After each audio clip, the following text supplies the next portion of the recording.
یہی وہ مسجد ہے جہاں سے عمر رضی اللہ تعالیٰ عنہ نے دریائے نیل کو خط لکھا ہے کہ تیرا بہنا اپنی مرضی سے نہیں ہے، تیرا بہنا ہماری ضرورت کے اعتبار سے ہے، کیونکہ ساری کائنات ان مسلمان کی ضرورت کے لیے ہے اور مسلمان کائنات پر بادشاہ ہے۔ یہ کیسے ہو سکتا ہے کہ مسلمان پریشان ہو جاوے قحط سالی سے، یا پریشان ہو جاوے قرضے سے، یا مسلمان پریشان ہو جاوے بیماریوں؟ وہ تو پریشان جب ہوتا ہے جب مسائل کے حل کے لیے بجائے اللہ کی طرف آنے کے کائنات کے پھیلے ہوئے نقشوں کی طرف جاوے۔ اس لیے ایک ایک چیز کو اٹھا کے دیکھ لو، دور صحابہ کی آگ نکلی، ایسی آگ جو سارے مدینے کو جلا کے خاک کر دیتی۔ عمر رضی اللہ تعالیٰ عنہ آگ کو دیکھتے ہی دوڑے مسجد کی طرف، ذمہ داری نماز پڑھ رہے تھے۔ تمیم اس آگ کو پہاڑ میں داخل کر کے آؤ۔ میرے دوستو عزیزو، آج بھی امت کے جتنے بھی مسائل ہیں، میں کیا بتاؤں حضرت کی بات۔ حضرت فرماتے تھے اللہ تعالیٰ تجھے حالات لائیں گے اس لیے کہ دیکھنا چاہتا ہے کہ تو اس حال کو لے کر میری طرف آتا ہے یا مادی شکلوں کی طرف جاتا ہے۔ مسلمانوں کا حال یہ ہے کہ جو بھی حال آتا ہے سوچتے ہیں کہ اس حال کا دنیا کے کس وزیر سے تعلق ہے، اس حال کا دنیا کے کس عہدیدار سے تعلق ہے، اس مقدمے کے لیے بڑا وکیل کون ہو سکتا ہے، بجائے اس کے کہ جیسے کوئی حال آئے فوراً مسجد میں آ جائے، اللہ تعالیٰ سے دعا مانگ، اے اللہ تو میرے اس حال کو بدل دے۔ اس زمانے مسلمان کا حال یہ ہے کہ اگر کوئی مشکل پیش آ جائے تو یہ اپنے مطالبات کو منوانے کے لیے بھوک ہڑتال کر کے وزراء کی کوٹھیوں پر جا کر تو پڑھ جائیں گے، لیکن روزہ رکھ کر مسجد میں آ کر پڑھنے والے نہ ہوں گے۔ حضرت فرماتے تھے اگر ایمان ہوا اگر دل میں ایمان ہوا تو یہ روزہ رکھ کر مسجد میں آ کر پڑھ جائیں، اے اللہ ہم تیرے گھر پر پڑے ہوئے ہیں، تیرے لیے بھوکے ہیں، تو ہمارا یہ کام کر دے۔ اس زمانے میں مسلمانوں کو اپنے مسائل کے حل کے لیے اجتماعی طور پر روزے رکھنے کا مزاج نہیں ہے، یوں کہ سمجھتے ہیں کہ یہ مسئلہ وزیر کے ہاتھ میں ہے، وزیر سے منواؤ گے تو مسئلہ حل ہو جائے گا، حالانکہ وزیر اللہ کے قبضے میں ہے۔ تم نے اگر حکم توڑ کے اللہ کو ناراض کر لیا تو اللہ وزیر کو تم سے ناراض کریں گے، وہ بھی مجبور ہو جائے گا تمہارے مسائل کے حل میں، وہ بھی یہ کہے گا کہ میں اس مسئلے مسلمان کی مدد نہیں کر سکتا، کیونکہ ہم نے مدد کرنے کے لیے مخلوق کا انتخاب کیا ہے۔ حضرت فرماتے تھے اللہ کی ذات عالی سے فائدے اٹھانے کے لیے کائنات کا یقین نکلنا شرط ہے۔ اس لیے میرے عزیز دوستو بزرگوں، سب سے پہلی بات یہ ہے کہ اپنے مسائل کے حل کا یقین اعمال مسجد سے رکھو۔ جب کوئی بات پیش آئے سیدھے مسجد چل کر آویں۔ حضور اکرم صلی اللہ علیہ وسلم نے امت کے مسائل کے حل کے لیے اور امت کی تربیت کے لیے امت کو اعمال مسجد سے جوڑا تھا۔ دیکھو حضور اکرم صلی اللہ علیہ وسلم نئے آنے والوں کو مسجد کے ماحول میں کیسے رکھتے تھے۔ اب اگر یوں کہا جائے کہ سے روزہ لگا لو 72 گھنٹے عمل کے ماحول میں گزرے، کبھی تعلیم میں، کبھی گشت میں، کبھی تہجد میں، کبھی ذکر و تلاوت میں، کبھی بیان سننے میں، کبھی خود دعوت دینے میں، تو یوں کہتے ہیں 72 گھنٹے لگانے کیا ضروری ہے؟ تبلیغ کو دین سیکھنے کا مدرسہ سمجھتے ہیں، تبلیغ کو دین سیکھنے کا مدرسہ سمجھتے ہیں، کچھ سیکھ کر فارغ ہو جاتے ہیں، حالانکہ مہینے میں 3 دن عمل کے ماحول میں رہنا اس لیے ضروری تھا تاکہ دل کے اندر سے دنیا کے ماحول میں رہ کر جو کدورتیں اور جو دنیا کی ظلمتیں اور جو دنیا ہی کو سوچ کر دنیا کی ظلمتیں دل پر چھائے ہوئی ہیں، اب عمل کے ماحول میں رہ کر اس کو صاف کیا جائے۔ آپ جانتے ہیں سارے محلے کے گھروں پر دھوبی چکر لگاتا ہے کہ میلے کپڑے دے دو، 3 دن کے بعد ملیں گے، انہیں مخصوص طریقے سے ایک جگہ رکھ کر صاف کر کے دوں گا۔ آپ جانتے ہیں کہ مہینے بھر کے کپڑے جمع ہو جاتے ہیں، انہیں دھونے کے لیے دے دیا جاتا ہے۔ وہ ضروری سمجھتے ہیں کہ بدن کے اتارے ہوئے کپڑے کو اتارنے کے بعد بغیر دھوئے نہ پہنوں۔ اپنے بدن کی صفائی کے لیے، اپنے دلوں کے جلا اور اپنے دلوں کی نورانیت کے لیے عمل کے ماحول میں رہنے کو ضروری نہیں سمجھتے۔ حضور اکرم صلی اللہ علیہ وسلم نے سمامہ ابن اسال کے 72 گھنٹے مسجد نبوی میں گزروائے۔ یہ کہتے تھے میں اسلام قبول نہیں کروں گا۔ اس زمانے میں لوگ کہتے ہیں 72 گھنٹے کیا ضروری ہیں؟ تم اعمال دعوت کو اعمال نبوت یقین کرو، اعمال دعوت کو محمد صلی اللہ علیہ وسلم کا طریقہ تربیت یقین کرو۔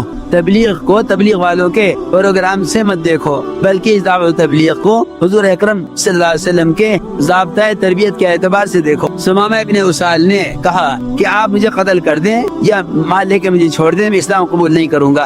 حضور اکرم صلی اللہ علیہ وسلم نے فرمایا سمامہ کو ابھی مسیح کے ماحول میں اور رکھو، ابھی یہ تیار نہیں ہوا۔ ایک دن اور گزر گیا۔ اگر جی پھر آ کر پوچھا سمامہ اب کیا ارادہ ہے؟ سمامہ بن اسال نے کہا ان تقتل تقتل ذا دم وان تنعم تنعم علی شاکر، اگر آپ مجھے قتل کر دیں تو آپ کو اس کا حق ہے، اختیار میں بتاؤ آپ کے قبضے میں ہوں، آپ اگر مجھے چھوڑ دیں تو میں آپ کے احسان کا قدردان ہوں۔ وہ یہ ایک جواب، میں اسلام قبول نہیں کروں گا چاہے مجھے آپ قتل کر دیں یا مال لے کر چھوڑ دیں۔ آپ نے کہا ابھی اس کو رہنے دو مسجد کے ماحول میں۔ ایک دن اور گزر گیا، تیسرا دن شروع ہو گیا۔ پھر آگے پوچھا کہ اسامہ کا کیا ارادہ ہے؟ وہی جواب، شام ہو گئی تو آپ نے شام کو فرمایا صحابہ سے اب سمامہ کو چھوڑ دو، اب سمامہ کو چھوڑ دو، اس کا مسجد کے ماحول میں رہنے کا وقت پورا ہو گیا۔ اللہ کی شان، جس ماحول میں رہ کر وہ اسلام سے انکار کر رہے تھے، یہاں سے نکلے، ایک باغ میں گئے اور جا کر غسل کیا، صاف کپڑے پہنے اور مسجد میں واپس آئے اور آ کر اسلام قبول کیا اور کلمہ شہادت پڑھ کر مسلمان ہوئے۔ میں عرض کر رہا،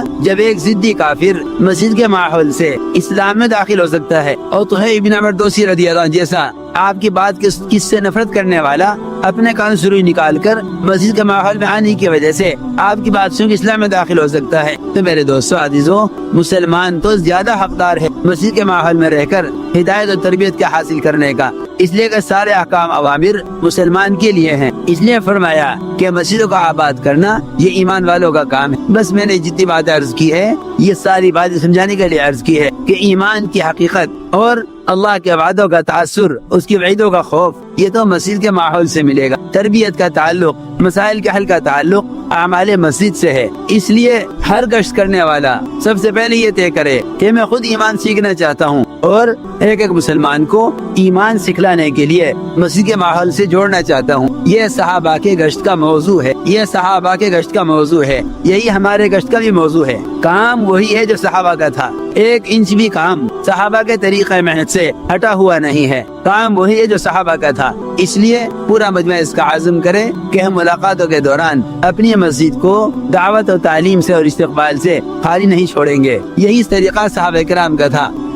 بلکہ ایک حدیث میں تو یہاں تک ہے کہ مسجد میں آنے والے کا استقبال اللہ تعالیٰ خود فرماتے ہیں، حدیث میں ہے اللہ تعالیٰ مسجد میں آنے والے سے اس سے بھی زیادہ مل کر خوش ہوتے ہیں جتنا کوئی اپنے دوست سے مدت کے بعد مل کر خوش ہوتا ہے۔ صحیح روایت ہے، بلکہ حدیث قدسی ہے، اللہ تعالیٰ خود فرماتے ہیں جو بندہ میری طرف چل کر آتا ہے اس کی طرف میں دوڑ کر آتا ہوں۔ اس لیے یہ بات سب یاد رکھیں کہ اپنی مسجد کو ملاقات کے دوران عمل سے خالی نہ چھوڑا جاوے۔ اب ملاقاتیں کر کے جنہیں مسجد میں لے آؤ، انہیں مسجد میں لا کر دین کی اہمیت بتاؤ۔ سب سے پہلے کلمے کے الفاظ درست کراؤ۔ کتنے مسلمان ایسے ہوں گے جو کلمے کے الفاظ نہیں جانتے ہوں گے، آپ ملاقاتیں کریں گے وہ کہہ دیں گے میں تو ناپاک ہوں۔ ہمارے گشت کرنے والوں کا کچھ مزاج ایسا بھی بن گیا ہے کہ جو آدمی اپنی مشغولی کا عذر کر دے اسے بھی چھوڑ دیتے ہیں، جو ناپاکی کا عذر کر دے اسے بھی چھوڑ دیتے ہیں۔ اگر ہم یوں خوشامد کریں بازار میں کسی کی کہ میں آپ سے 5 منٹ کے لیے مسجد میں ملاقات کرنا چاہتا ہوں، اگر آپ تشریف لے آئیں۔ ایک صاحب گشت کر رہے تھے، مجھے سنایا انہوں نے کہ میں نے ایک بازار میں ایک آدمی سے ملاقات کی، اس سے کہا کہ میرا دل چاہتا ہے کہ آپ میرے گھر چلیں، میں آپ کی دعوت کرنا چاہتا ہوں، میرے گھر میں ناشتہ کر لیں۔ وہ کہنے لگا تاجر کہ یہ تو میری بڑی مشغولی کا وقت ہے، مگر کیونکہ آپ نے بلایا ہے اپنے گھر پہ مجھے شرم آتی ہے انکار کرنے سے، اس لیے چلیے میں تھوڑی دیر کے لیے دکان بند کرتا ہوں، آپ کیا چلتا ہوں۔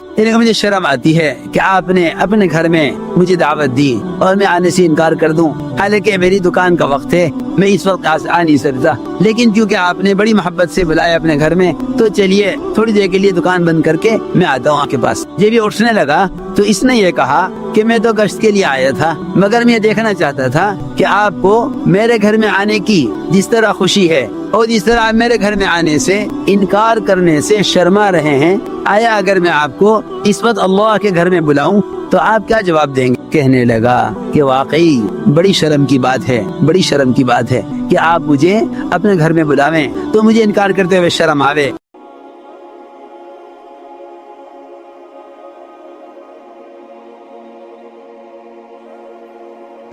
آج ہر کوئی کسی نہ کسی پریشانی، ناکامی، مایوسی یا دل کی تکلیف سے گزر رہا ہے۔ زندگی ہمیشہ ایک جیسی نہیں رہتی، کبھی خوشی ہوتی ہے، کبھی غم ہوتا ہے، کبھی کامیابی، کبھی ناکامی، کبھی کشادگی، کبھی تنگی۔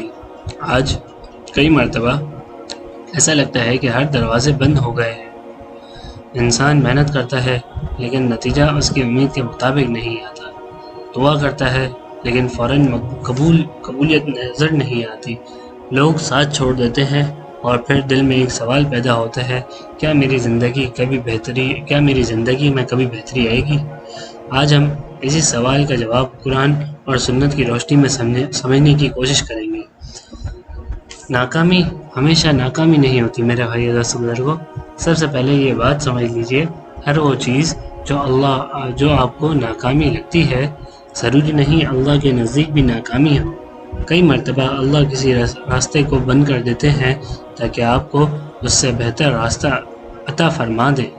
کئی مرتبہ جس چیز کو ہم نقصان سمجھتے ہیں اسی میں ہمارا فائدہ چھپا ہوتا ہے۔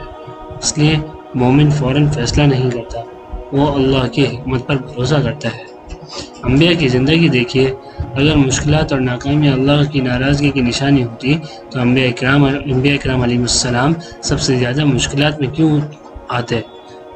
نوح علیہ السلام نے صدیوں تک دعوت دی۔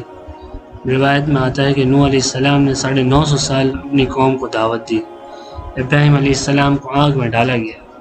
موسیٰ علیہ السلام کو فرعون کا سامنا کرنا پڑا، اور محمد صلی اللہ علیہ وسلم نے بھی بہت سے آزمائشیں دیکھی، لیکن اللہ کے نزدیک یہ سب سے مقبول لوگ تھے۔ یعنی مشکل وقت کی ناراضگی کی دلیل نہیں، اللہ بندے کو چھوڑتا نہیں ہے۔ کئی لوگ پریشانی کے وقت سمجھتے ہیں کہ اللہ نے انہیں چھوڑ دیا ہے، لیکن حقیقت اس کے بالکل برعکس ہے۔ مرتبہ اللہ اپنے بندے کو مشکلات کے ذریعے اپنی طرف بلاتے ہیں۔ جب بندہ ٹوٹ کر اللہ کو پکارتا ہے تو اس کا تعلق اللہ سے مضبوط ہو جاتا ہے، اور یہ تعلق دنیا کی ہر کامیابی سے زیادہ قیمتی ہے۔ پریشانی میں ہمیں کیا کرنا چاہیے؟ نمبر 1، نماز کو مضبوط کرنا چاہیے۔ سب سے پہلے اللہ کے ساتھ اپنے تعلق کو مضبوط کریں، نماز مومن کا سہارا ہے۔ نمبر 2، دعا کو مت چھوڑیں۔ دعا فوراً قبول نظر نہ آئے تو بھی دعا کرتے رہیں، اللہ ہر دعا کو سنتے ہیں۔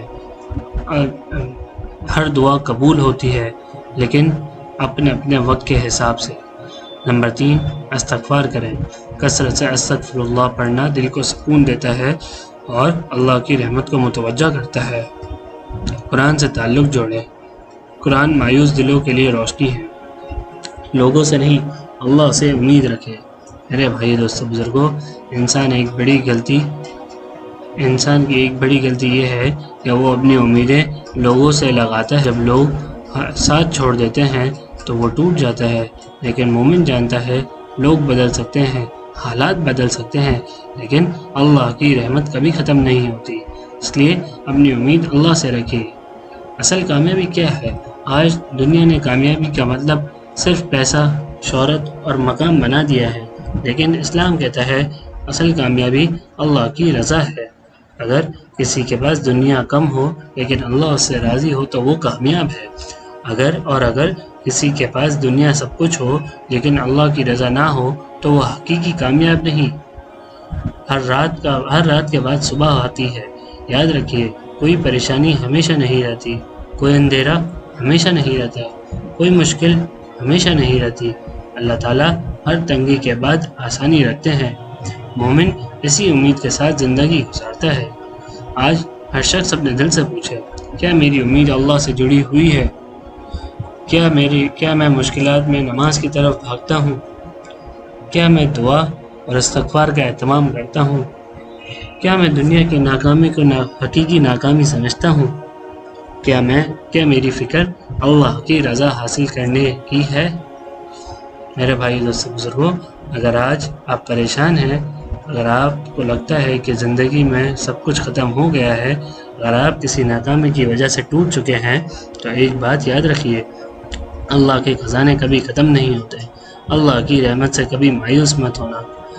ہو سکتا ہے جس مشکل کو آپ اپنی بربادی سمجھ رہے ہیں، اللہ اسی کو آپ کی کامیابی کا ذریعہ بنا دے۔ ہو سکتا ہے جس دروازے کو بند ہونے پر آپ رو رہے ہیں، اللہ اس سے بہتر 10 دروازے کھول دے۔ اس لیے اللہ سے جڑے رہیے، نماز کو مضبوط کیجیے اور دعا کو کبھی مت چھوڑیے، اور اللہ کی رحمت پر یقین رکھیے، کیونکہ جس کے ساتھ اللہ ہو وہ کبھی حقیقت میں ناکام نہیں ہو سکتا۔ آج بس یہی دعا ہے کہ یا اللہ ہماری تمام پریشانیاں دور فرما، ہمارے دلوں کو سکون عطا فرما، ہمارے ایمان کو مضبوط فرما، ہمیں اپنی رحمت سے کبھی مایوس نہ ہونے دینا، ہمارے لیے مشکلات کو آسانی میں بدل دے اور ہمیں دنیا اور آخرت کی حقیقی کامیابی نصیب فرما، آمین یا رب العالمین۔ جو کچھ سنا گیا اللہ تعالیٰ اس پر عمل کرنے کی توفیق عطا فرمائے۔ مزید اسلامی اور اصلاحی بیانات کے لیے ایمانی بیانات کو فالو کریں، لائک کریں، سبسکرائب کریں، شیئر کریں۔ جزاکم اللہ خیرا۔